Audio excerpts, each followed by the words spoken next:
célébration de la victoire du 8 mai 1945. Message de Geneviève de Radio-Sex, secrétaire d'État auprès de la ministre des Armées. La guerre est gagnée. Voici la victoire. C'est la victoire des Nations Unies et c'est la victoire de la France. La voix solennelle qui porte ce message dans l'après-midi du 8 mai 1945 est celle qui, depuis le 18 juin 1940, incarne la France dans la guerre. Les paroles du général de Gaulle se mêlent au bourdon de Notre-Dame et aux cloches de toutes les églises, aux sirènes et aux exaltations qui retentissent dans tout le pays. La victoire est là. Enfin, en Europe, la guerre est finie. Il y a 74 ans, l'Allemagne signait sa capitulation sans condition par deux fois. La première le 7 mai 1945 à Reims, la seconde le soir du 8 mai à Berlin. Ainsi, la France s'inscrivait dans le cercle des vainqueurs. Après tant de combats, de victimes et de destruction, le nazisme est abattu. C'est la victoire sur une idéologie totalitaire, raciste et criminelle qui a mené la violence jusqu'à sa plus effrayante extrémité. La France exprime sa reconnaissance à toutes ses filles et à tous ses fils qui ont combattu pour la patrie. Les combattants de 1940, les Français libres, tous ceux qui ont répondu à l'appel de la résistance, les armées de Leclerc et de Delattre.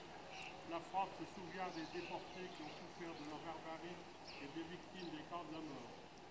La nation n'oublie pas tous ceux qui ont subi les conséquences du conflit, les prisonniers, les victimes civiles, les veuves et les orphelins. La France exprime sa reconnaissance aux femmes et aux hommes issus de nations du monde entier qui ont conjugué leurs efforts pour se libérer et restaurer la dignité humaine.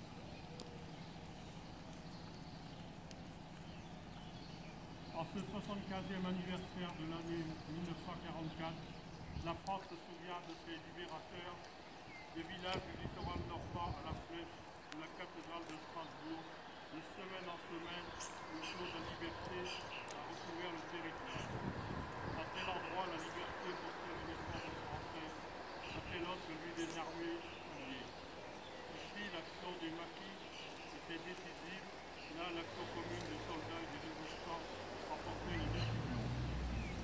75 ans après, lors des derniers témoins vivants, cette histoire sont parmi nous, la mémoire de ces événements demeure.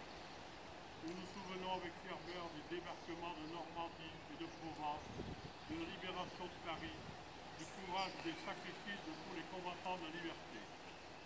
Aujourd'hui, nous nous remémorons les déchirures de notre continent et l'ampleur du désastre humain et moral. Ainsi rassemblés, nous mesurons la valeur de la paix. Elle est notre héritage. Elle est la clé de voûte et de la construction européenne. Elle est notre raison de vivre ensemble. Préservons-la. Pour toutes les victimes de la guerre, je vous demande d'observer une minute de silence.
Monsieur Laurent Damsky, mesdames, messieurs, c'est avec grand plaisir que je vous reçois, entouré de mes collègues du conseil municipal, des musiciens, ainsi que des personnes venues célébrer la commémoration de l'armistice du 8 mai 1945.